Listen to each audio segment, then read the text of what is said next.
Ooh, sorry, I just had a coughing fit just as you started the call. A coughing fit? Oh no. Yeah. Are you allergic to me? Yeah, I think so. Well, that's a shame. You'll have to just put up with it. Because for better or worse, we're friends now, Ben. No, we're business partners. That's how you look at YouTube. It's a business. You don't do it for fun. You do it for It's a side profit, hustle, Ben. marketing. Hustling. If you've got a hobby, you've got to make money off of it. Otherwise, you're a fucking loser. But I can't be told to retire from a hobby. That's not how it works. Exactly. I mean, we should both retire, really, shouldn't we, Ben? Yeah, you say that. Yet we're still doing payday videos. How many years has it been? How long? How many hours of our time have been wasted? And how many times have we both said, right, never playing this ever again, it's shit. Uninstalling, except I'll leave it installed just in case I need some footage for something. And then we both get bored and decide, why don't we both play that game that we don't like?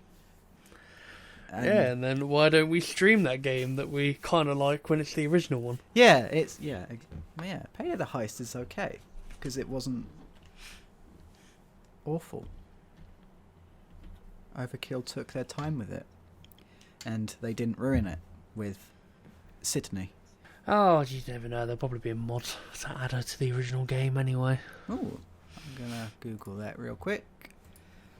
Payday the Heist Sydney mod. Ugh. Anyway. I don't like the sounds. It's like you just found something you really shouldn't have. Well, I just found a suit mod. And all the suits look... Well, some of them look okay. There's a suit mod which can turn her suit blue, white, red, green, a different shade of green, a different shade of white, grey, purple, or brown. Actually, starting with a subject, me being me and, buying into stupid technology because I have nothing better to do in my life, I looked into the lineup for Stadia over the next few months, and their selling points at the moment is, we've got SteamWorld, Heist, and Dig, and Quest, games that have been out for fucking years, and no one really plays that much because, well, let's be fair, they're not very good. And the Serious Sam collection. Yes. Which, to be fair, isn't very good either. Ooh. Yeah, Serious Sam it's mediocre fun. Yeah. But after you play it more than once, you kind of realise that everything about the game is really badly built. It's like a discount Duke Nukem in a way. I wouldn't even say that. I'd say Serious Sam, their character is a discount Duke Nukem, but I'd say the game is just completely different. Because Duke Nukem's more like nowadays. Doom in that there's loads of enemies, but there's not loads of enemies. Yeah. But I put out, as I do at like 2 a.m, like a long line of tweets basically saying the lineup for Stadia is shit. There's not a lot really going on for it. It's really slow in development, and frankly, there's better stuff out there. And then gave the benefit of the doubt and said, maybe in the future it'll be better, because apparently at the moment Google think they're in a really good spot with cloud gaming when, xCloud and GeForce Now exist, which are miles ahead. Mm-hmm. And I even said in there, it might fit in a world where it's not just suited for Google fanboys like myself, because I use everything Google. I have a Nest Mini in my bedroom, I use a Pixel, I'm pure Android, I cannot stand Apple. And I wake up this morning to two people respond to me. One of them being, fair and agreeing with what I'm saying and giving counter arguments.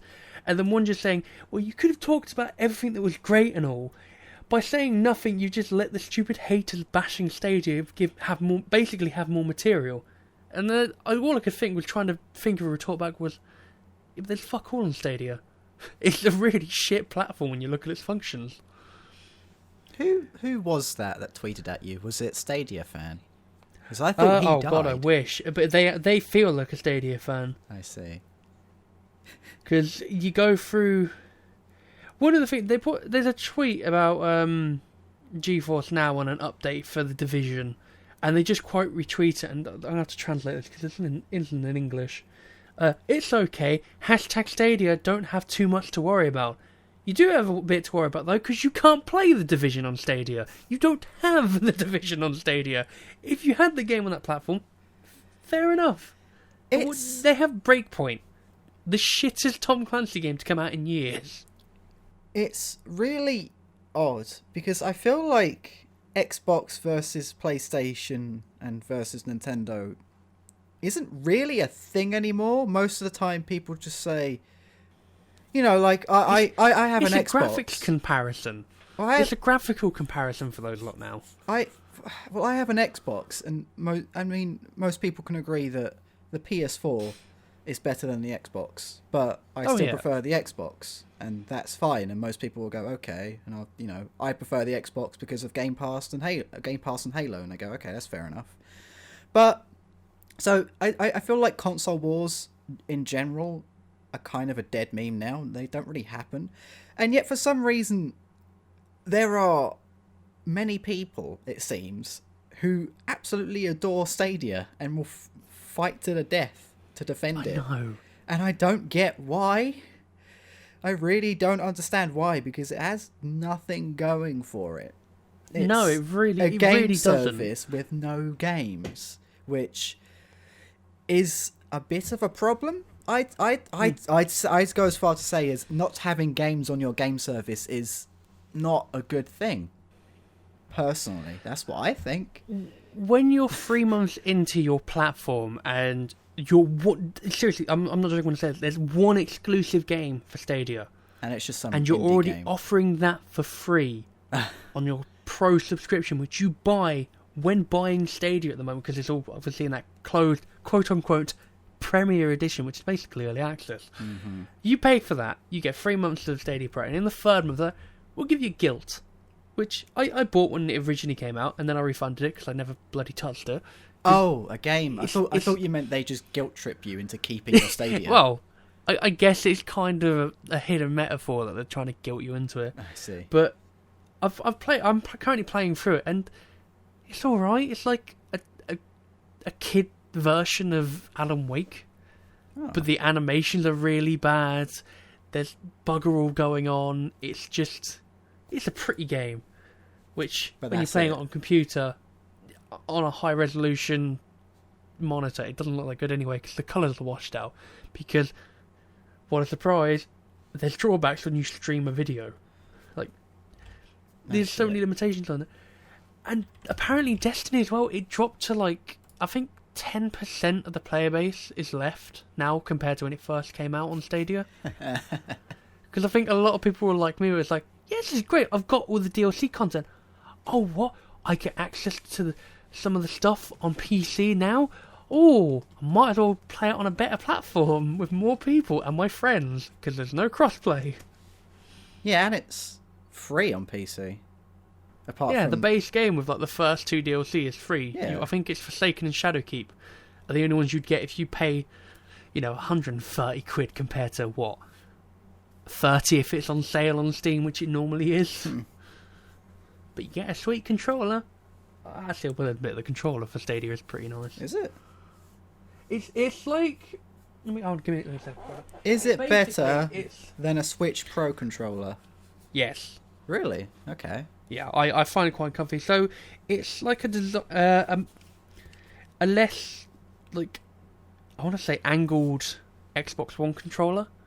Well, the Xbox One controller isn't really even that angled. It's quite curved. I mean, when I'm looking at both, so I've got them both in front of me right now. You know the grip at the bottom. Yeah.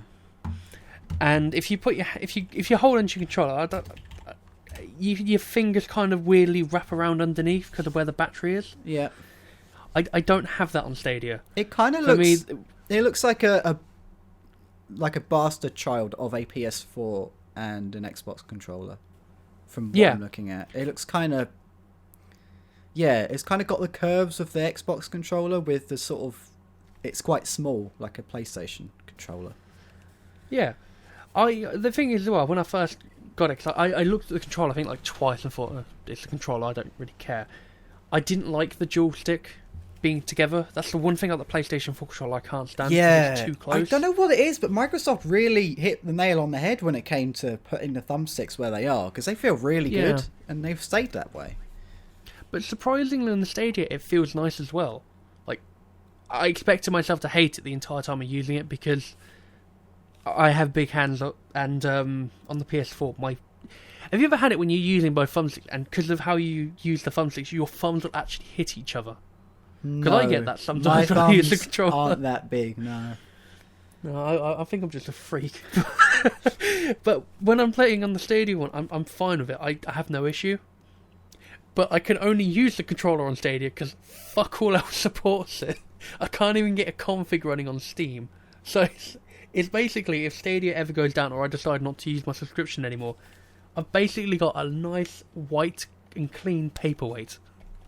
It does look kind of nice. It looks fairly basic, but it doesn't look upsetting. Apparently, it's gender neutral. Oh yeah, I heard about that. I don't know. The way the two thumbsticks are positioned, they kind of look like very small tits. So I'd say it's definitely got a feminine look to it. It's quite curvy, like a whammon as well. A whammon. It's definitely more feminine. What was I going to say? Yeah, the only thing I know about the controller, because the gender neutral thing was actually, they interviewed someone who said Xbox One controllers are quite masculine, which if you look at some of the promo ones, Gears of War, Halo, Forza, kind of get it. It's still a really shitty observation, but the one thing that was used in the video for promo was the grips for the Stadia controller are based off kitchen knives. Oh, what? Yeah, on the video, he basically puts his knife. I assume you mean the handle end and not the blade. Yeah, the handle. Yeah, you just pull into your hand. You pull the grip out and there's a blade hidden inside. But yeah, it's based off a control. Well, no, the controller grips are based off a basic kitchen knife because everyone has one. Anyone can pick it up. They all know how to use it. It's a fucking knife. That's an interesting way to sell your controller. Oh, it's like a knife. Everyone knows how to use it. Everyone's held a knife before. I spread my peanut butter on my sandwiches for work with my Stadia controller. Yeah, I killed my co-workers with my Stadia controller. I don't have any. Imagine getting mugged in the streets and don't make me get it out. It's like you expect an officer. Oh shit! Is that a Stadia controller? It's weird. Well, I guess it'd be more like a bayonet, because I don't know about you, Ben, but sometimes because I'm a cool gamer and the Xbox is very masculine, I hold my Xbox controller like a gun. Do you ever do that? You ever held your controller like a gun? Is that when you're on the loading screen, you're bored, so you kind of just grip it like a gun for some reason, just to entertain yourself for like a couple of minutes? Yeah. Because I have done that for years. Yeah. I've been doing that since probably the PlayStation 1 when playing Medal of Honor.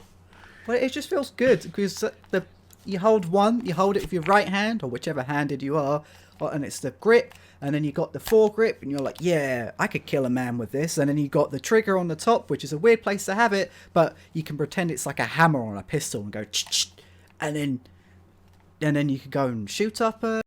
I don't know why, but I'm just imagining someone charging into battle, not with a rifle, but with a Stadia controller, and then like a little bayonet on the end of it. Wouldn't get very far, but it would be quite amusing to see. Yes, I can see them crouching behind cover somewhere, and much like Metro Exodus, just holding the gun in front of their face and watching as it transforms before them, adding a bayonet on the end. And then charging at the enemy. That's the point. I have Metro Exodus on Stadia because that was free last month. Oh, you've got it on Stadia as well? Yeah. I bought it for my PS4 and because obviously Epic, and I fucking forgot I owned it. It just went on my shelf and I just left it there for like a year. And now you've played it. Yeah. It's alright. Save's corrupted. Very faint praise. Yeah. It's alright. It is a game you can play. It does. I still stand by the fact that it looks fucking boring. It is quite dull, I'll admit. I mean, I don't mind it. It's a nice, chill, slow-paced game to stream. But after a while, with all the exposition, it is just really fucking dull. Yeah, with the really shit voice acting, that doesn't help. Please tell me I should play it in Russian, but then I wouldn't understand a fucking thing. Well, that's what subtitles are for. Do you expect me to read? It won't make a difference because the game will still be boring. Because I saw you shooting up that church, which out of context sounds awful, but I saw you shooting up that church, and holy crap, the AI, the amount of times the AI were coming up the stairs backwards at you. It was really bad. Yeah. I don't think they got a single shot off, did they?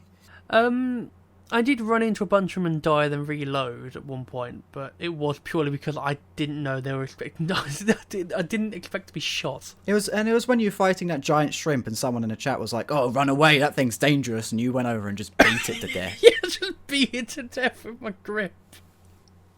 That was really funny. Yeah, because he said afterwards, like, "Wow, you actually killed it." Yeah, what difficulty were you on? I was playing on normal. Oh, that's fair enough. I like Metro games, but they're very slow games. But I personally think so far I kind of prefer the first one. Yeah, first one. I agree. First one's best one.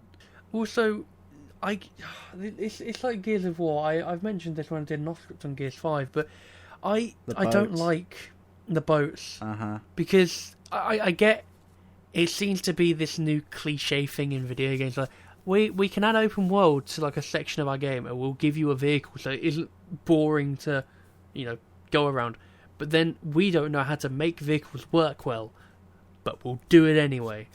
It's not a canoe, it's like a paddle boat in Metro. Yeah. Feels really shit to move about in. And yes, I know, using a paddle in real life isn't easy. I've done it before, and it was the worst experience of my life. So I don't really want to replicate that in a video game. It just seems like an odd sort of design choice, where their thought process is, well, traversing the world on foot is really, really boring and takes forever. So instead of consolidating the world down and making it so there aren't just vast empty areas with nothing in it, they go, no, we'll just add in a really, really boring and shallow form of transportation, which makes you go faster. You can have an open world, but you got to put things in it. You can't. It's what Ubisoft does, where they go, this is our biggest game yet. It's so fucking massive. It's bigger than an this game's set in Egypt, and our version of Egypt is bigger than the actual Egypt in real life. Wow! And then but that's not a good thing necessarily. If it's just boring to walk, if there's nothing to do, and there's nothing to look at, I just don't get it.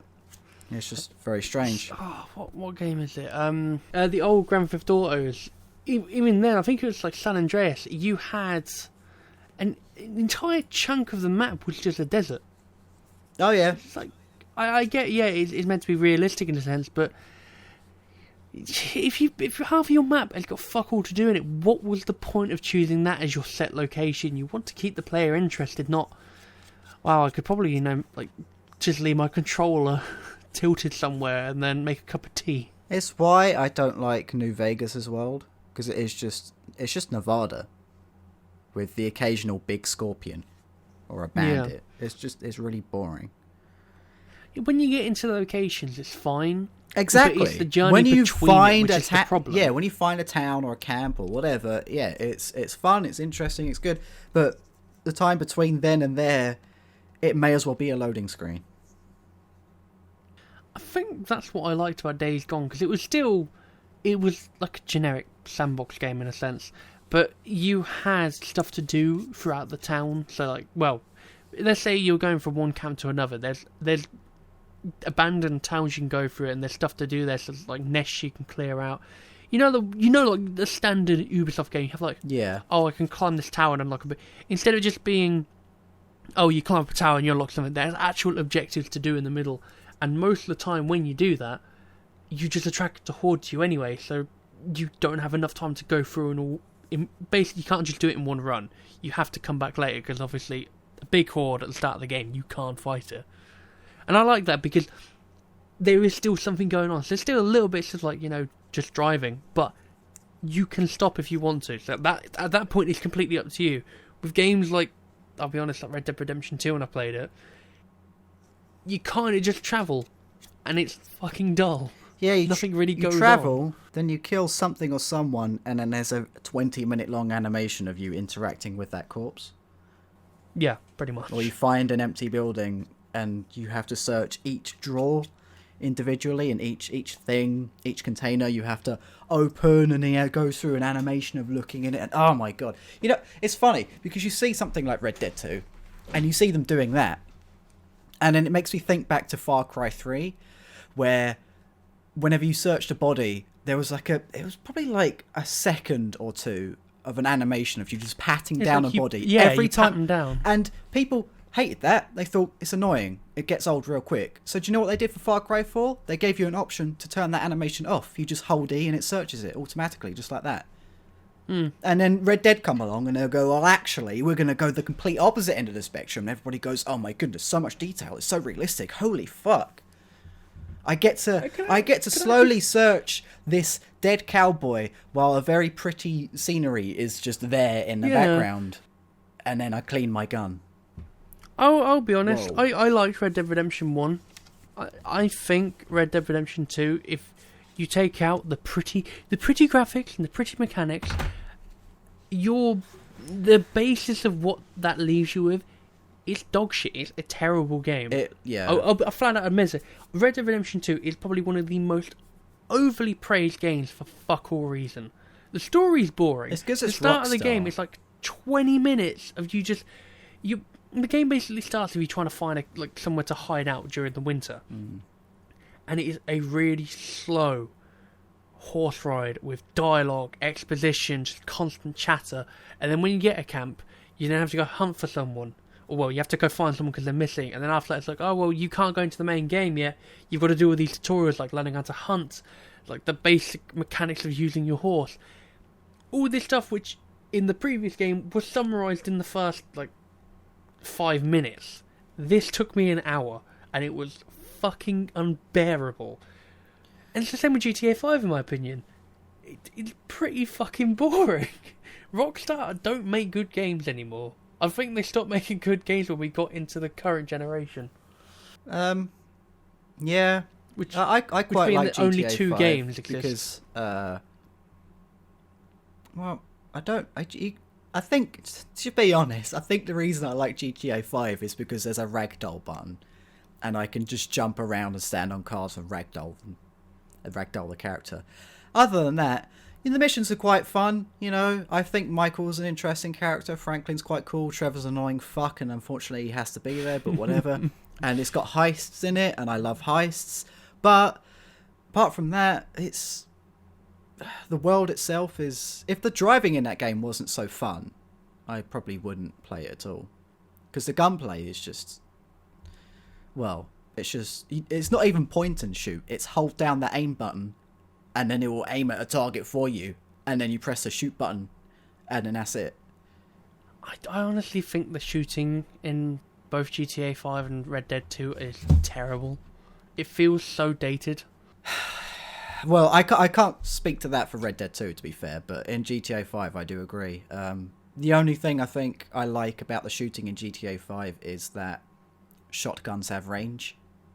They're not. You don't have to stuff the barrel down someone's mouth to kill someone with a shotgun, which is nice because not many games these days still do that.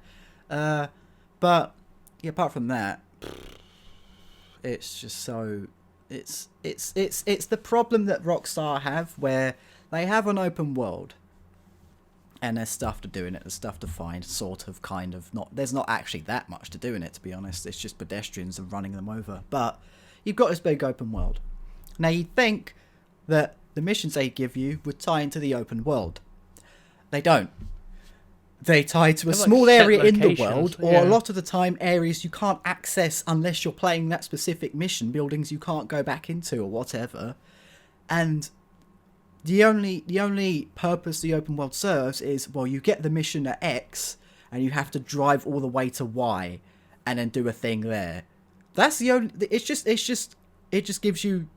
makes you drive across the country to get to where you need to go.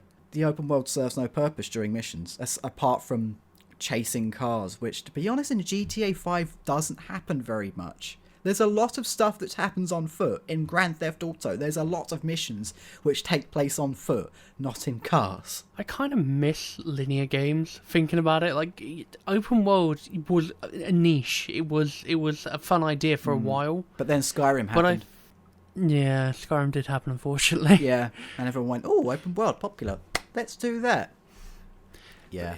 That's the problem, is because after a while, I don't mind open world in some games. Some games, it does work incredibly well, and it does benefit the game itself.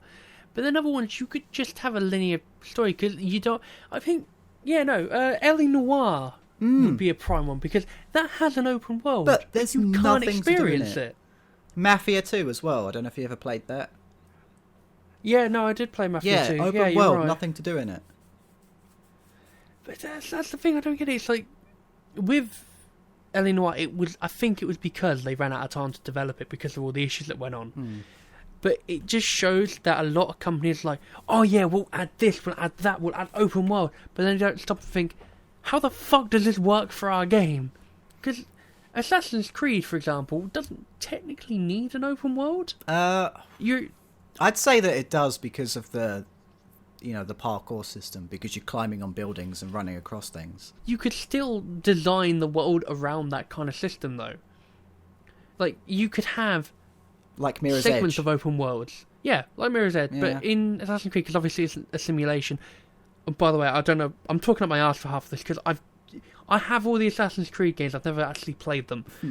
But it's a simulation, isn't it? Yes. You play as someone whose heritage is from an Assassin's Creed. Memories are in like something. the DNA, and then you can access those memories of your ancestors. Yeah.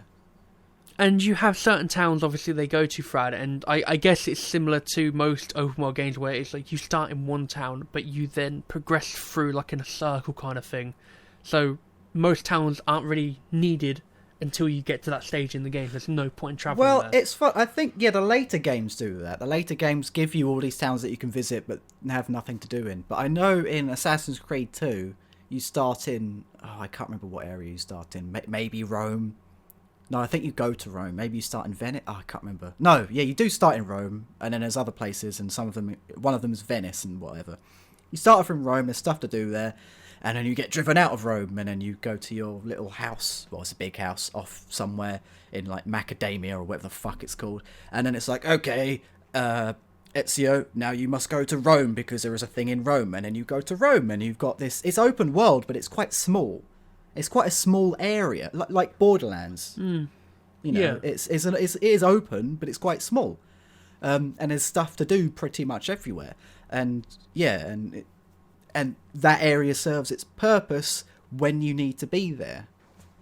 You don't get access to certain areas until you need to go there. Where the later games just go, well, here's the whole map. You can go to these areas if you want, but there's fuck all there because you haven't gotten that far in the story yet. But that's kind of what I'm trying to make. So you could still have open world sections like in Borderlands, where you have a world. There's stuff to do there, and you have like this. It's a chunky map, like it's a chunky sandbox. But instead of having all that crap in the middle where you're travelling from one town to another, you're in a simulation. Just make it load another file. You don't need... I think for Assassin's Creed, you don't need that level of immersion because you already know it's a simulation. That stuff isn't going to make sense anyway. I don't know whether to try and defend that or not because Assassin's Creed's kind of given up being... Well, basically the idea is that you need to relive memories to get... Because, well, the first game, they wanted a specific memory, a specific part of Miles' ancestor, Altair, They wanted a specific memory in his life, and to get to it, they had to play. They had to go through other bits because of like synchronization or some shit. Oh, I don't know. It's fucking weird. So they do have an excuse, kind of, for why you can't just go straight to the bit you need.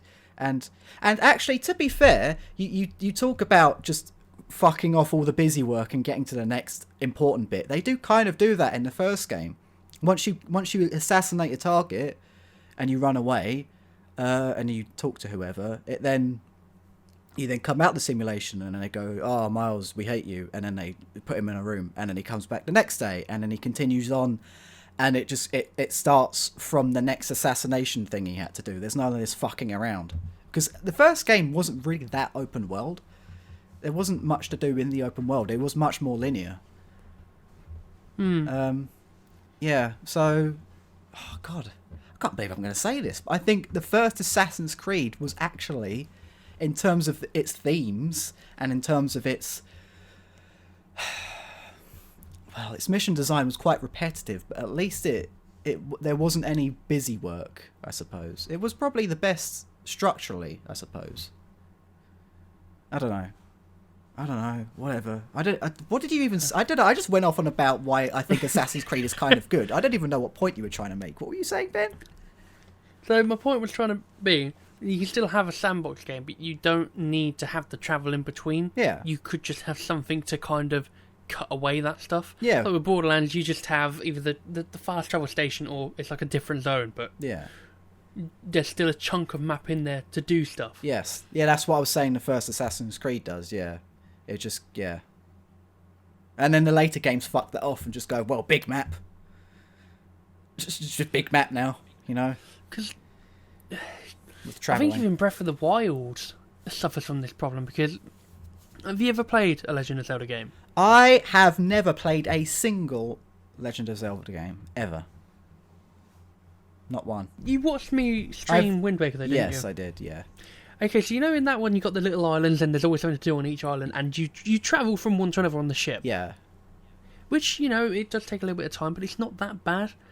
Breath of the Wild is majority of the time on foot or on a horse, and there's fuck all towns in there. There's a couple, but they don't have much going on. And there's shrines and there's little challenges you can do if you really hunt them down. The world, well, it is beautiful, and I still don't think it's a 10 out of 10 game.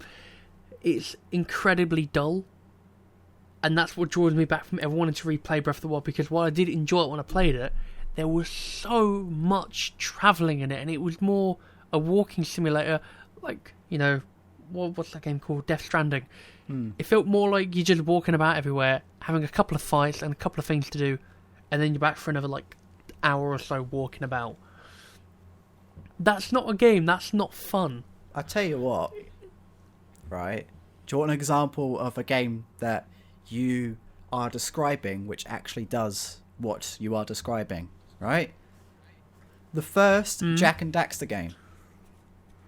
Because that was technically open world, because there were no load zones between areas. You travelled everywhere. You travelled everywhere. There were no. It wasn't just levels. It was a big open world with no loading screens, but each area had stuff to do in it.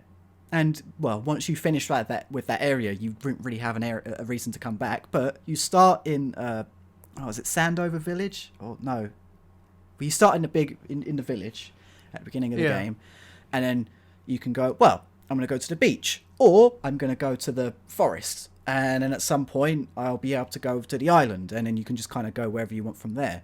And it's kind of open world, sort of, but traveling to new areas isn't a massive slog. It's just walking. It's like the village is here, and then you just walk down a little path, and you're at the beach in a new area with new things to do. That game was technically open world, even though it wasn't really described as open world, because it wasn't open world, really. Yeah, I don't know. So it's kind of like Crash to Insanity in a sense. Maybe I've not played it. Instead of have you played the original ones though? Like, you know. Oh, I know. I played Crash 1 and 2. Yeah. So Crash 1, 2, and 3 in Rapid Cortex, you have like a hub map. Yeah. A level selector, and you go through that. Crash to Insanity was a linear game from start to finish, but it kind of had a sense of open world at the same time, because you do the levels, which it doesn't feel like a level. You're not loading into, let's say, I don't know, like an underwater level in Crash 3. You basically start in Insanity Beach, and you the first bit is you follow Cortex, but you can, if you want to, slightly walk off the beaten track, and there's a couple of things to do to get the gems. But you can basically loop back around. Once you've got to the end of it, you can loop back around and basically go through the level again. Right. But there's no point where it's like, oh, you can... I don't know. There's no section where it's like, oh, you just have to walk now. It's more... You go from one bit and you then get into the next level. So it's really hard to determine where a level starts and finishes, but there's normally like a cutscene which indicates, okay, this is the new objective, like Cortex getting attacked by bees and a bear. You before that, you have to save him from Papu Papu's tribe. And then there's a cutscene in between that to basically say, again, the next level's starting now, but before that, you're obviously in their camp. But there's nothing in between it, if that makes sense. So you're always doing a level, but you can go off the main path and there is stuff to do, but it's never in the sense of, oh, you really have to look for it. You really have to spend your time finding stuff. You can see it when you go in, but it's up to you if you take that path. But it will still take you back to the start anyway. And you don't have to do that other stuff. It's just there if you want to. No, you can just ignore it. It's only for gems and to 100% the game. You can just walk straight past it. Yeah, that does sound like the first Jack actually, because if there's there's two endings. There's the ending where you 100% the game, which is just a different ending. But the actual ending, to get to it, you need X amount of orbs and energy cells, right? Which isn't all of them. You just need a certain amount. So if you get to a level which you don't like, because, I don't know, you find it boring or whatever, or it's too hard, you can just fuck off and go do a different one. And you'll still be able to progress through the game, which is a really neat way of doing it. Because you go in there, like there's one called Spider Cave near the end of the game, which I just find incredibly annoying because it's just so there's so many opportunities to fall off back down to the beginning of the level, and then you have to go all the way back up, and you're fighting spiders, and they're really annoying to fight. And yeah, it's not a very fun level. So a lot of the time, unless I'm trying to 100% it, which I don't think I've ever done, I just go, yeah, not going to go there, and I just do the other levels instead. Which I think is a nice way of doing it. I just had a thought. There's a game series, which I'm surprised neither of us have mentioned, which is basically the point we're trying to get across of what we think would be good level design these days. Ratchet and Clank. I was going to mention that, yeah. Well, that is basically what we're describing, because it's open worlds, but you travel between it, but you don't have the hassle of travelling. You just get on your ship and you fuck off to another planet. That's basically what I want from a new quote-unquote open world sandbox game. I don't know, are they really... I guess they are open... I wouldn't really say they're open world, though. Because Ratchet and Clank planets, it's just... There's usually 2 or 3... Usually, like, 2 paths to get to the objectives that you need to progress the game. And then, like, another bit where you can go do a side objective. Which... I think the later games did it more. So I've only played the first PS3 title. I haven't finished me too, it. Yeah, no, me neither. But I didn't think it was bad. It's just, after you play 3 Ratchet and Clank games, you kind of get the gist of all of them. Well, I've heard a lot of praise for the new ones, though, and I do want to play them at some point. But there is, in the later titles, there was more to do besides just the main path and like 1 or 2 things. There's like a whole side objective sometimes, which you keep going back to do more stuff for. What I don't like about the new games is that there aren't any... in the older games, you go to a planet and you'd have one-off interactions with these like weird characters, and then you'd never see them again. And so it was something different each time you go to a different planet.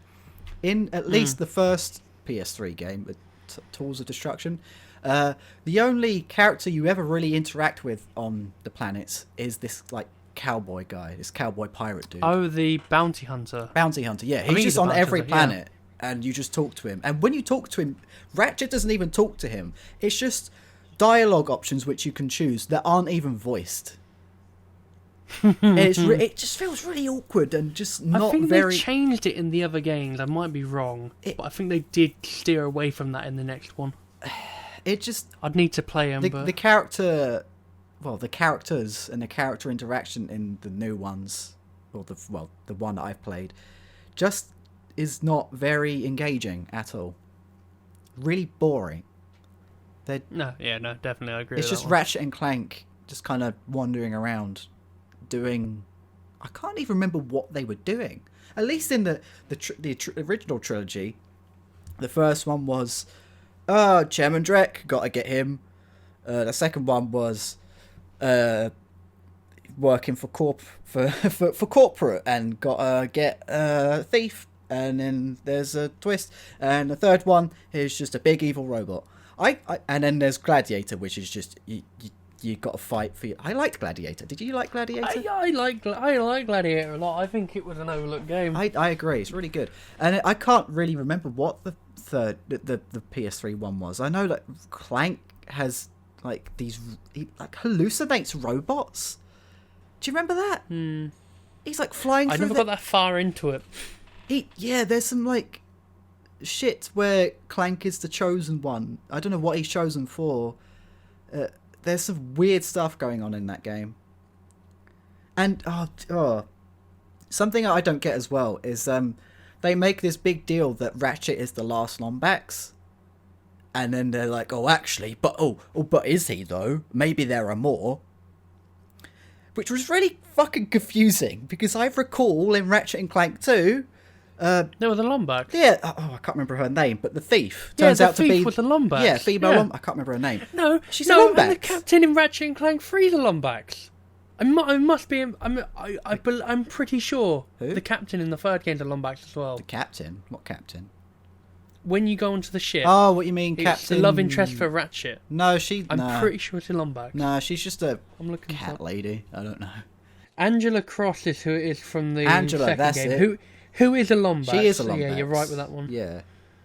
Yeah, for some reason in the new games, they just act like she never existed. Because they want to push this narrative of Ratchet being the last Lombax, which... who cares? Weird. It's weird shit. I'll admit that Dr. Nefarious was my favourite antagonist from that series. Yeah. Yeah. I liked his interactions with Lawrence. That was Butler. Yeah, I like that. Did you ever play All for One? No, I'm sure I bought that the other day. No. It's like a top-down... The co-op game. Yeah, co-op Ratchet and Clank game. Yeah, I did. I bought that the other day because it's quite rare. I never see it anywhere, so I saw it in Kex and went, I'm having that. I do want to pick it up at some point because I wouldn't mind trying it, but I've heard it's not very good. I've heard that, and like I can never remember the name of it. I just remember that the cover art is purple. That one's Nexus. not very good. Nexus, that's it. Yeah, I just call it Ratchet Purple because I could remember it's called Nexus. Yeah, that's not very good either. And then they remade the first one, and that wasn't very good either. I like the remake. I hated it. Although it did take my favourite level out of the game, which kind of annoyed me. It took everything out the first game and got rid of it. Did you notice how different Ratchet was and how much of a pussy he was? He was It's just based off the film. Yeah, no one fucking saw the film. No one cares about the film. The film was rubbish. The film? The film's rubbish, Ben. I watched it and then it kind of abruptly ended and I was thinking, what the fuck just happened? Bad film. Bad game. I need to go see the Sonic movie, actually. Might go do that next week. I took the piss out of the original design for Sonic. I owe them that. I owe them my time. I don't care about Sonic movie. I don't... just make another Sonic game. Maybe actually, do you want them to make a new Sonic game? Do you really think Sonic Team have it in them? Sonic Mania was good. Yeah, but that was made by fans. Was it? Yeah, that was made by Sonic Team. Oh, well, get them to make another Sonic game. I think, actually, the guys behind Sonic Mania are the people who ported it to mobile. Because apparently the mobile ports of the original 3 games are really well respected. Well, have you played Sonic Forces? I played it. I got it for Christmas on my PlayStation. Played it for about 10 minutes. I have it on Steam if you want to do a crossplay. I can find out for us. I have it on Steam. Because I just want to make a furry OC, if nothing else, and have it run around with Sonic. It's been my life dream. Sonic Forces. 30. This is still 35 quid. Ugh. No, it's single player. What? Oh, bullshit. Okay, well... Oh, you can't get the Shadow costume DLC anymore. Oh no! What a shame. Shadow costume DLC. Yep. They could just go play Shadow the Hedgehog. That's what they should do. They should make Shadow the Hedgehog too. Yes, they should. I kind of don't even mean that ironically. I'd like a Shadow the Hedgehog too. I thought it was just edgy fun. It was amusing to see basically a reskin of Sonic with a gun. It had like 21 different endings. It was quite good. It was very ambitious, yeah. I like how he said damn a lot. That was good. Doesn't Sonic die in one of the endings? Oh, really? I've already because he dies on the intro cutscene. In the intro, Shadow kills him. Hang on. Shadow the Hedgehog. Now, make sure you watch it in 4K 60 FPS, Ben. I sent you that, didn't I? Yeah. I can't believe that they've got this software to do that. And they go, what we'll do is we'll convert this shitty 320p 25 FPS Shadow the Hedgehog intro into 4K. I googled it and I see people also ask, does Sonic die in Shadow the Hedgehog? And the answer is, Shadow agrees to help Eggman and frame Sonic for their evil deeds. However, Shadow eventually allies himself with Sonic to prevent the world's destruction. He seemingly dies after the final boss fight. Seemingly. Seemingly. I guess he died. No one knows for sure. Shadow the Hedgehog is roughly as dead as Superman. What? But there is no real Shadow the Hedgehog. Sonic dies in Sonic 06. Oh yeah, he does, and then bestiality happens. Kissed by a human and comes back to life. Okay, one thing about Sonic 06. Oh no. What the fuck is Silver the Hedgehog about? I think the worst designed character. Well, he's in Sonic Forces. Oh, is he?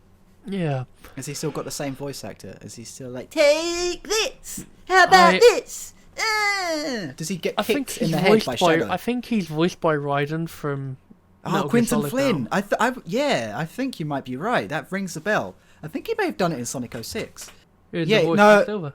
He from 2010 to 2017, so he wasn't in Sonic 06, which makes sense because it doesn't sound quite like him. I could totally get Quentin being Silver. What, just in Sonic 06? You're all just memes. Yeah, when Silver gets angry, he turns into Jack the Ripper. They should get David Hayter to voice Shadow. That'd work. Wouldn't it? I think it would be too edgy. Well, yeah, it'd be fucking hilarious, but it'd be way too edgy. We should play Sonic 06, Ben. It's very expensive. I think I own it, so... Do you? Whenever I see it, it's still about £20. It's horrendous. I don't... Yeah! Well, at least whenever I see it in Kex, I bet if I go on eBay or something, it's probably dirt cheap. £15. Or if you buy it new on Xbox 360, £66.21p. Why is it so expensive? Blame Game Grumps. What, did they buy up all of the copies and now they're super rare? I think they made it popular. Oh. What's the better platform to buy it on? PS3 or Xbox 360? I think the PS3 was the worst port. Although, I think both ports were shit for different reasons. Apparently the demo of Sonic 06 runs better than Sonic 06. That makes sense. I think the PS3 has longer loading times. I think I remember hearing that if you install Sonic 06 on your Xbox 360 hard drive, because it's meant to speed up loading times. Yeah. I think I remember hearing that if you do that, the loading times actually become longer. Really? Maybe I'm misremembering that, but I'm sure I remember. I think Halo 3 did it as well, of all games. I'm sure Sonic 06 did that too. I don't know. We should get Sonic 06. Yeah. Play it. Well, the thing The thing I want to do at some point, I need to test this with my friend because I have something planned for Halloween, but it's a PS1 game. We found it at a game market, the sequel, and it looks utter shit. It's basically EA's equivalent to Resident Evil, like the old Resident Evil, like the fixed camera angle ones. Okay. And I know fuck all about it, so I'm going to go in blind. But he wants to, because he's read into like a walkthrough. Apparently, it's ridiculously, stupidly hard at points for no reason. Like there's stuff you see in the game, which you won't know what to do due to the control scheme. So we're going to test. You know when I was showing you Combat Evolved, we're going to basically do it through that again to see if it works. All right. Yeah, we could do something like that while we're not within recording distance. As if we ever will be. Well, maybe I'll come round to yours one day and we'll sit down and play Shadow the Hedgehog. Sweet, that's something we'll have to play together, Ben. Yeah, no, that's a must. Me and my pink PS2 controller. Pink PS2 controller. Yeah, I bought a PS2 second hand from CEX and my controller didn't work, so I went to return it. And then, we can give you an exchange or refund. I'd rather have an exchange because, I need a controller. And it's like, this big bald guy, how people in CX, they seem to be like goths or punks who normally work there. They've got like a ton of tattoos and they're quite weird. And they tend to just not give a fuck and they get really annoyed whenever you buy lots of things. Yeah, they hate me. Yeah. I always buy like back, 20 things. Like, this is a big bulky guy, so I'm 6'2" and he was at least 6'4". Big bulky guy comes out with this little pink controller, and he's like all these ridiculous tattoos.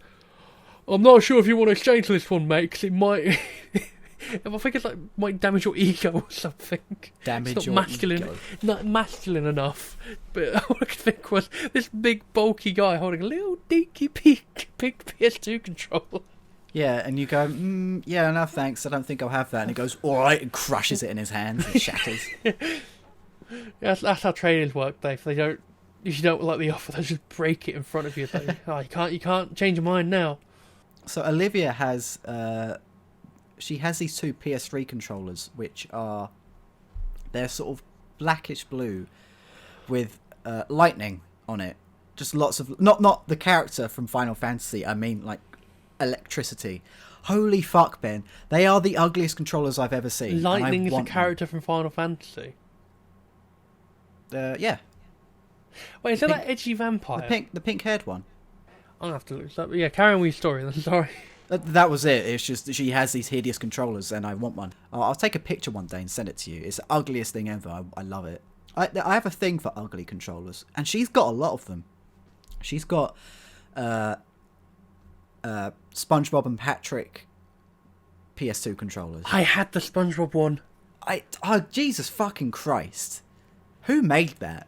I don't know, but I used it so much it broke. It looks like if you looked at it the wrong way, it'd break. It's chunky. Horrifying. It's horrifying. I've never held it, but I feel like if I did, my hands would instantly cramp. It wasn't uncomfortable. That's the thing. It worked quite well. The buttons were really badly made though, and they'd just jam after a while. It's so. You can tell though they're quite knackered. They're quite worn looking, which means that she used them, and she used them a lot. Yeah, SpongeBob movie for PS2 was a brilliant game. Well, I don't know. I just had a Mad Catz controller for my Xbox. Oh God, Mad Catz. No, trust me. Xbox original, wireless Mad Catz controller, best controller I've ever used. Well, I currently use Rock Candies for third-party stuff. They're actually pretty good quality. Are they? I thought they just made headphones. That's Skull Candy. Well, now these ones they make see-through like pink, purple, green, blue controllers. Oh.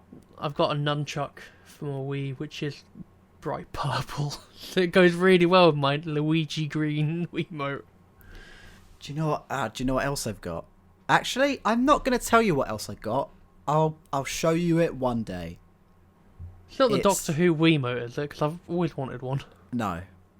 You won't guess what it is. I'm hoping you haven't seen it before. I don't know anyone who has, and I hadn't until I bought it. But well, yeah, I'll leave it at that. It's quite The only thing I interesting. can think of is the Resident Evil controller. No. Have you seen it though? The chainsaw controller. No, I'll look it up. It is hideous. But I've always wanted one for my collector's sake. But it's such a horrible thing. And there's also like a Dragon Quest blob controller. So it's like the slime from Dragon Quest, but if you turn it upside down, it's got a controller built into it. So you can't actually stand it up properly. That was a thing a lot back then, wasn't it? Gimmick controllers. That chainsaw controller looks horrible. Yep, there's 2 iterations of it. I think there's one for the GameCube and one for the PS2. Yeah, there seems to be a yellow one and a red one. Yeah.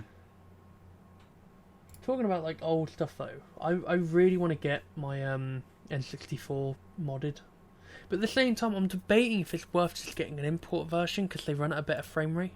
Just emulate it. I know, but I like I use emulation a fair bit now. I used to be. This is the weird thing. I used to use it a ton, and then I started to get this really weird sense of nothing beats the original. But then recently, I have started emulating some stuff again. I did the same thing. I have to have the right equipment to make it worth emulating. Because now I've got the adapter to use my GameCube controller on my PC. I'm more willing to emulate GameCube and N64 games. Because then it feels more natural. But I don't like playing like PlayStation 1 games on an Xbox 360 controller. It just feels weird. I did the same thing. I emulated and I was like, no, this isn't as good as the original, right? So I went back to plugging in my old consoles and playing them. Then I realised there was one thing that I really, really, really missed about emulating. Save states. Really, really kind of... I don't use them anyway, so that doesn't... I use them all the time, because it gets annoying if... Well, because a lot of old games have shitty controls or perhaps subpar level design, and save stating can help with that. I also like to fuck around a lot in games, as you know, Ben, because you've played with me before. You know that I'm a pretty serious gamer, and by serious gamer I mean I'm seriously wacky gamer. I like to break things and do silly stuff. As you say with your Crash Bandicoot mobile app icon of a wacky gamer. Exactly. I'm zany. I'm mental. I'm out there, and you can't do that if every time you try something you die. You have to go back to the beginning of a level or whatever. Also, sometimes I just want to turn the game off. And if I haven't got to a point where I can save, oh no, I'm going to lose progress, and save stating just helps with that. That's what I think. Save stating is very useful. Plus, as I said, a lot of games are very, very old and shit, and therefore hard, and save stating can help make that game be more fun. The game wasn't hard at the time, it's just you're bad at video games. Oh no, the game was hard at the time, because that was a lot of the games I played were made before the invention of analog sticks. Oh. Remember that? Oh, do you remember the old Medal of Honor games on PS1 which had the worst aiming system known to man? Yeah, I've played one of them. Yeah, they're not good. They're not good. I was going to do a retrospective of Medal of Honor a couple of years back, like review every single game. But then when I boosted up Medal of Honor 1, I was like, oh my fucking god, I can't do this. It's horrible. It's so bad. Because some games, when you emulate them, you can set up the analog stick to work with games that didn't have analog support, and it does work sort of, but you don't have the analog feel of, well, if you tilt it diagonally left, right, diagonally up and left, your character will go in that direction. But if you then change the direction slightly in either direction, it snaps. Yeah. If you switch it up, it will just go straight forward, and it just feels so janky. Yeah. Which doesn't help with platforming. Surprise, surprise. One interesting thing, though, which is something I'm going to look at in the future, is apparently there's a version of the Dolphin emulator that actually lets you play the games in VR. Ooh. What games would be good in VR? Metroid. Yeah? Probably the Star Wars Rogue games where you're, like, flying the ships and everything. Yeah? Time Splitters. Yeah. I just realised that's enough to sell myself, really, because I'd love to see Time Splitters in VR. Harry Tipper's groovy mustache in virtual reality. I'd like to see how it would work with old Resident Evil games with the fixed camera. Can you move the camera around with your head and that'd be see horrible. things you're not supposed to? Yeah, you just see nothing. Cause Yeah, nothing's rendered there. I know they got it working for Wind Waker, which was kind of interesting. Well, that's the thing though, VR used to have, before we had like the Oculus Touch and the Vive ones, you just had to use an Xbox controller. Sometimes you still get that, but it's very rare these days. Depending on what game I'm playing, I prefer playing VR with a controller anyway. Yeah. Because I think Borderlands 2 VR supported that. Yeah, because when I use my VR headset, I mean, standing up and doing shit's kind of fun, but I find that crouching is really, the scale is always off. Whenever I crouch in real life, my character doesn't crouch as low as I am, and it feels really weird. Yeah. Even if I've set the ground level and all that correctly, but it still just feels bizarre. Yeah, makes it hard to get upskirt shots in VRChat. Have you actually played VRChat? I did. What did I do in VRChat? I think I started in this big blank room and there was pens and we could draw things, so I couldn't figure out how to set up my microphone, so I was just writing to people. Then I went to this weird... It was an apartment, and there was this anime girl stroking a different anime girl, just sort of rubbing her head. And I thought that was just some sort of weird, just sort of two character model setup. No, they were two people, and they were doing that. And I left somewhere to go somewhere else, came back, and they were still doing it, just sitting on a sofa doing that. I then went to a theatre, and there were people trying to do stand-up comedy. It was a stand-up sort of theatre. It was mostly just people just kind of standing around doing nothing. And my character was a bacon. It was a streak of bacon.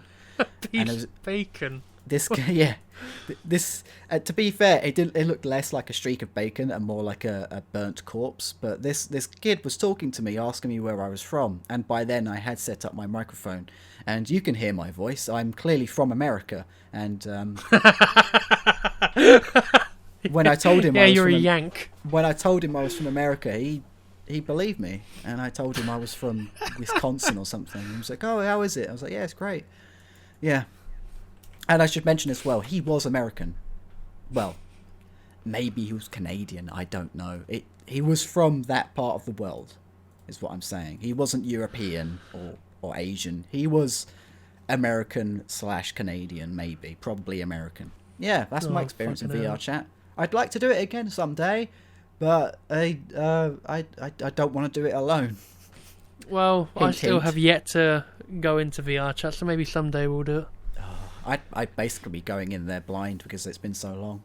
Things have probably changed. I've heard stories about VRChat. Oh, actually, I'll tell you another thing that happened to me. I remember telling people at work this happened to me, and they were really quite unsettled. I went to a bar, and it was an empty server. Okay, before so is this in VRChat, or is this something that actually happened in your life? Ben, do I sound like the kind of guy to go to a bar in real life? I genuinely don't know. You might do for sick kicks. For what? Sick kicks. What would I do there for sick kicks? I don't know. You might just get pleasure out of being awkward in public. Anyway, continue your story. I get pleasure out of not being in public ever. So, well, unless it's in VR, in which case I feel quite comfortable, probably because there's a quit button and you can't just quit out of an area in real life. So I was in a bar in VRChat. It was empty. That should be a dead giveaway, Ben. In real life, I don't go into bars that are shut. If I was to go into a bar, it would be in opening hours. I know I've played Payday a lot, but B&E isn't really my forte. Anyway, I was in a bar in VRChat, empty, nothing in there, and I was wandering around, and this group of about 3 or 4 people joined the server, I say people. They were Ugandan knuckles. Oh, for fuck's sake! Their characters were, but they weren't really playing their character. They told me to come to the toilet with them, and they asked me to go into a cubicle. They shut me in there, and then they had a stick of butter and they slid it underneath. And then I said thank you, and they left. What? Yeah, I think maybe I perhaps more than that happened. I think they may have touched me a little bit, but it's hard to tell when it's VR if you're being touched or just clipped through. What the fuck? Bear in mind, I was a streak of bacon. I think that's why they gave me the butter. I'm not sorry. I'm just more imagining small Ugandan knuckles, and then they tell you to you listen as this tall piece of bacon. You listen to these small fingers tell you to go to the toilet. It's just the butter bit I don't get. Yeah, they gave me some butter. I don't know where they got it from. It was a bar. I guess they have butter in bars. So what did they do? So like, once you said thank you, they just left the server, or did they just walk off? Yeah, they said thank you, have a nice day. They went out of the toilet, and then I think they just disconnected, and I think I did shortly after. Never saw them again. What? People in VRChat are weird. Ben, that's the thing you'll learn about VRChat. I wasn't there very long, but I'd learned that people... Well, you got two types of people in VRChat. No, three. You got the people who just be themselves. They just kind of hang around. They talk to people. They have a chat, have a good laugh. You got the people who deliberately try to break things because it's VR. Okay, that's what I did. I think in that white room I told you about when I first joined, I was by default I was this anime girl. So what I did was I laid on the floor in real life, and then just walked around the edge of the map for ages. But I was lying on the floor, and I can't really describe it, but it was like if a yoga teacher took heroin. That's what it looked like. It was just a yoga pose, but it was really fucked up. And I just did that for ages. So yeah, you got those kinds of people. Then you got the people who take it really fucking seriously. And they get themselves a role. And they play that role. And it doesn't matter if it's a Ugandan Knuckles or if it's... Like I said, that those two people in that apartment sort of stroking each other. I don't know what their role was meant to be, apart from this weird sort of... I don't know. It looked romantic. It could have been... People in VRChat are fucking We're going to have weird. to put a fucking adult warning on this. It was... what I saw in that apartment, I needed an adult after seeing that. It was weird and upsetting and unsettling. I think you'll like VRChat, Ben. Okay, I know I'm a bit awkward in real life with people, but I'm not sure about this. Oh, it's okay. I'll hold your hand. Please don't. I won't really be holding your hand, Ben. It'll be my fake hand. Be a bit of butter. You used to play Gmod, didn't you? Yeah. Yeah, so it's kind of like that, but in VR. You get all sorts but of... I never played RP servers, though, because I had a bit of pride. Oh, I did. I remember... So the last time I played Gmod was with some friends many years ago, back in the early 2010s. And we went on to this... It was like a cinema. And you basically go into a room and you can link up... You can put in YouTube videos and watch YouTube videos. But one of my friends decided he'd be a pony. And as it turns out, there was a basement in the cinema. And the pony was just the right height. Like the head level, the head height of the pony was directly in line with my crotch. So we go down there, and I go help, and then these guys come down. There's just this pony kind of Just going back, just going like SW, just at my crotch area. And these people were very upset. I think they were all ponies as well, and they were very upset that we weren't taking the RP seriously. Okay. That's more information than I needed to know today, thank you. Well, I don't know. It wasn't my idea. I don't know. Maybe a video of it still exists somewhere. Oh, good. Got anything to add? No, I'm still just... Well, I mean, first you're trying to get over the Ugandan knuckles with the stick of butter, but now it's just more... You went into a Gmod RP server to pretend to be blown off by a horse.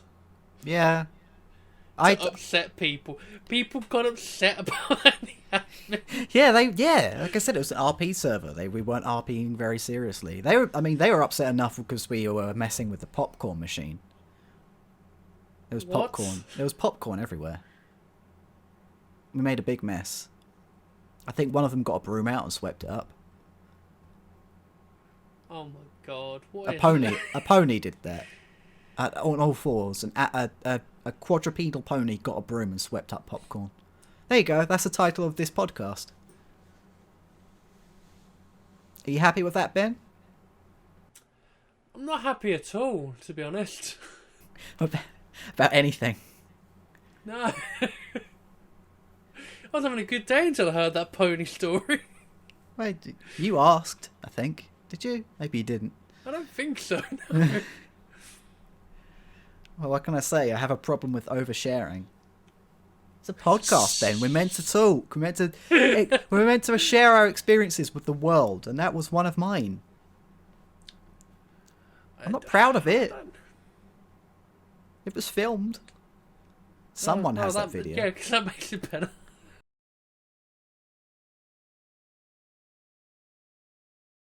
I mean, Rickrolling is a thing in fucking Fortnite now. Yeah, I've heard about that. Oh, the year is 2020, for fuck's sake. Rickrolling hasn't been funny in years. It won't be long before Nyancat's put in. Probably already is. What about the Trollolol guy? He's dead. But they can put him in still. Just get an old clip from 2006, just a really low bitrate, just and put that in the game. It's really low quality. That's not the long bits. It's just. Remember when those were memes, Ben? Yes, I remember getting angry at something and then my friend responding with a picture saying, "Are you mad?" So when are we? So I know Rage comics are sort of back, kind of, unironically. But when are we going to go full circle and just make old, late 2000s era Rage comics again?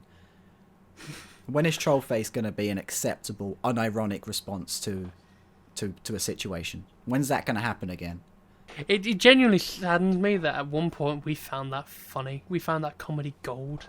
Yeah, I wonder if it still exists somewhere. If it does, I'll show you one day when I find it. I actually had a notepad that I used to draw Rage Face comics in. Oh my god. Yeah. I think for it to go full circle though, basically businesses have to get in on the joke to ruin it. But at the moment they seem to be prefixed on this baby phase. Yeah, that's kind of gone full circle. You know how old cartoons used to have, it was like Tom and Jerry Kids and stuff like that. You used to have kids versions of TV programs. That's what's happening now. You got Baby Yoda. It's just Yoda, but it is Baby one. The best one is Baby Peanut because they killed off their mascot of like multiple generations. Just go, turn him into a baby. Yeah, I still don't quite fully understand what happened. So, I didn't even know who Mr. Peanut was until I saw him dead. It was a brand. Didn't he blow up in a car or something? They're driving and they steer off the edge of a cliff, but all three of the passengers managed to get out and they're on like a branch, but they're too heavy. And both the humans are like, "Oh, I'm not jumping," and they look at Mr. Peanut and go, "No, Mr. Peanut, no!" And then he falls down a really small cliff, might I add. And they go, "Oh, maybe he made it," and then the car blows up. Oh, I see. So they were too heavy. The branch was not strong enough to hold their weight. So they got probably the lightest being to drop off. He's a peanut. Yep. Peanuts don't weigh much. And they went, yes, peanut, fuck off. And then when the funeral happens, a bush baby is born, which is baby peanut. What? And now the Twitter is just baby peanut. What? Or as their hashtag is, baby nut, which is incredibly bad taste. Oh, baby nut. That's too far even for me. Even I wouldn't say that. Seriously, Twitter interactions with brands just makes me upset anyway.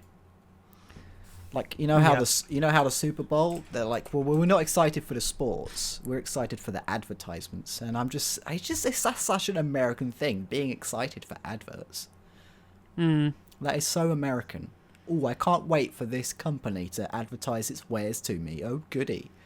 Meanwhile, YouTube video ads. I hate ads on YouTube. Ad block. I don't want to watch ads to help a small content creator on YouTube, but I'll happily gather around once a year to watch adverts on my televised sporting event because that is interesting. That's my American accent. That's the voice I used when I played VRChat. My name's Liam and I'm from Massachusetts. Massachusetts. They've been selling merchandise of baby peanut. Like, they've just fully cashed out on it. It's ridiculous. So do people... What's people's opinions on baby majority peanut? of the internet hates it. Okay, good. That's a start. But because obviously people are hating on it and sending harassment, it's just giving them more clout. They're fully aware that people don't like it, but they're really, really pigging it. Or milking it, should I say. Yeah, so it's kind of like that time that coffee company did something to upset people, so people smashed their coffee makers in protest. I don't remember this. I don't know who it was, but yeah, people were like, "Oh, this company supports gay rights. Oh, I hate that." Or I don't know what it was. So they smashed up their coffee machine that they bought already, and the company had their money, and they smashed it up to be like, "Fuck you, company! I just broke something that I paid for and now no longer own. That'll show you, company, that's already got my money for the object that I smashed. That'll show you." They probably go out and buy another one. Buy another one, yeah. Because they look at what they've done and go, "Oh shit, how am I going to make coffee now? I can't just use a kettle. I need a coffee maker." I don't get that. Why do coffee makers exist? You don't have tea makers, do you? No, people are lazy. Plus, there's different blends of coffee or some shit like that. Yeah, there's different blends of tea. They just come in bags. I've got 2 of them up here. Possibly it's an American thing. Oh, I see. Yes, it's an American thing. I don't drink coffee. I don't like it. That makes sense. Well, we've got this way of doing things. How could we make the process of doing this thing more expensive? That sounds about right. Yeah. Okay. I agree. I don't drink coffee much either. I can't stand the taste of it, honestly. I can have it in small doses. I can't... Like tea, I can drink all day. But coffee, I think I've got to have it with something. Coffee flavoured things are nice. No. Anything coffee related is awful in my eyes. It is overrated, coffee as a whole. It's just a drink.